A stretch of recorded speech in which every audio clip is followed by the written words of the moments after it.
श्रद्धालुओं, जय श्री कृष्णा, जय श्री राम, जय श्री राधे राधे, जय श्री महाकाल। इस प्रवचन में आपको श्रवण कराएंगे अथर्ववेद की शाखाएं और पुराणों के लक्षण श्रीमद् भागवत महापुराण के आधार पर। सूत जी कहते हैं, शौनकादि ऋषियों में कह चुका हूँ कि अथर्ववेद की ज्ञाता सुमंत मुनि थे।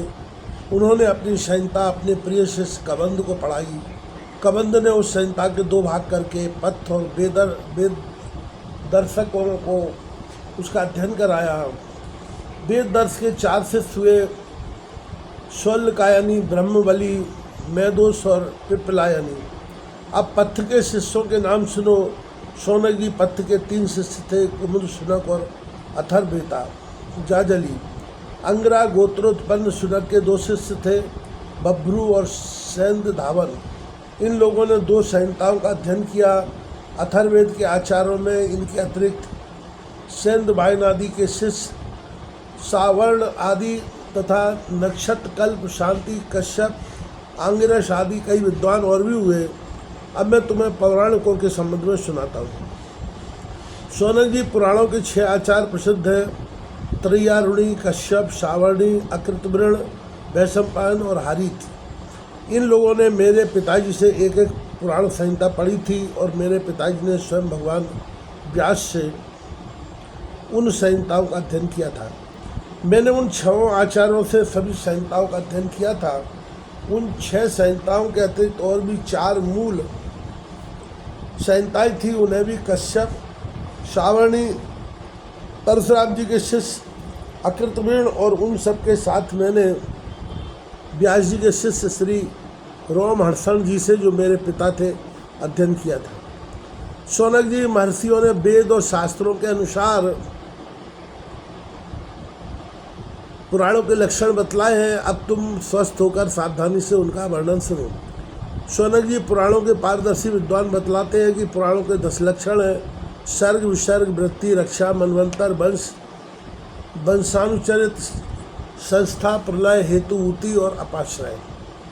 कोई आचार्य पुराणों के 5 ही लक्षण मानते हैं। दोनों ही बातें ठीक है, क्योंकि महापुराणों में 10 लक्षण होते हैं और छोटे पुराणों में 5।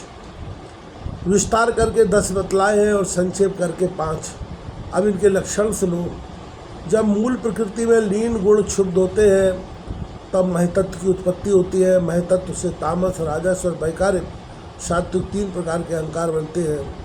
त्रिविध अहंकार से ही पंच तन्मात्रा, इंद्रिय और विषयों की उत्पत्ति होती है।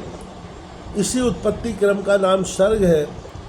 परमेश्वर के अनुग्रह से सृष्टि का सामर्थ्य प्राप्त करके महतत्व आदि पूर्व कर्मों के अनुसार अच्छी और बुरी वासनाओं की प्रधानता से जो एक चराचर शरीरात्मक जीव की उपाधि की सृष्टि करते हैं, एक बीज से दूसरे बीज के समान इसी को विसर्ग कहते हैं। चर प्राणियों की अचर पदार्थ वृत्ति अर्थात जीवन निर्वाह की सामग्री है। चर प्राणियों के दुग्ध आदि भी इनमें से मनुष्यों ने कुछ तो स्वभाववश कामना के अनुसार निश्चित कर ली है और कुछ ने शास्त्र के आज्ञानुसार। भगवान युग युग में पशु, पक्षी, मनुष्य, ऋषि, देवता आदि के रूप में अवतार ग्रहण करके अनेकों लीलाएं करते हैं। उन्हीं अवतारों में वे वेद धर्म के विरोधियों का संहार भी करते हैं। उनकी यह अवतार लीला विश्व की रक्षा के लिए ही होती है, इसलिए उनका नाम रक्षा है। मनु देवता, मनुपुत्र, इंद्र, सप्तर्षि और भगवान के सप्तार, इन्हीं 6 बातों की विशेषता से युक्त समय को मनवंतर कहते हैं। ब्रह्मा जी से जितने राजाओं की सृष्टि हुई है, उतनी भूष, भविष्य और वर्तमान कालीन संतान परंपरा को वंश कहते हैं। उन राजाओं के तथा उनके वंशधरों के चरित्र का नाम वंशानुचरित है। इस विश्व ब्रह्मांड का स्वभाव से ही प्रलय हो जाता है। उसके 4 वेद हैं: नैमित्तिक, प्राकृतिक, नित्य और आत्यंतिक। तत्व विद्वानों ने इन्हीं को संस्था कहा है।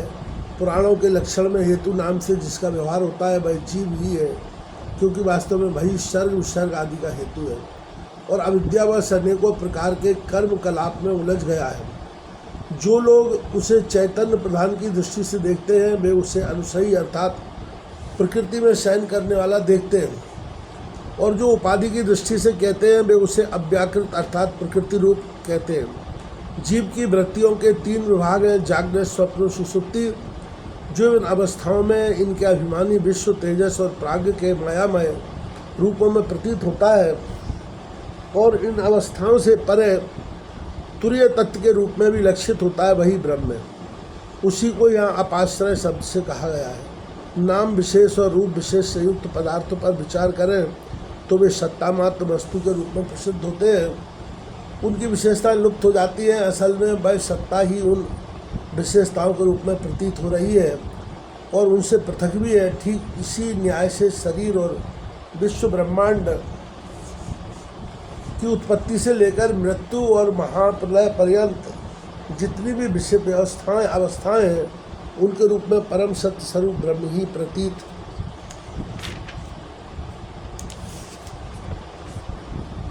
हो रहा है।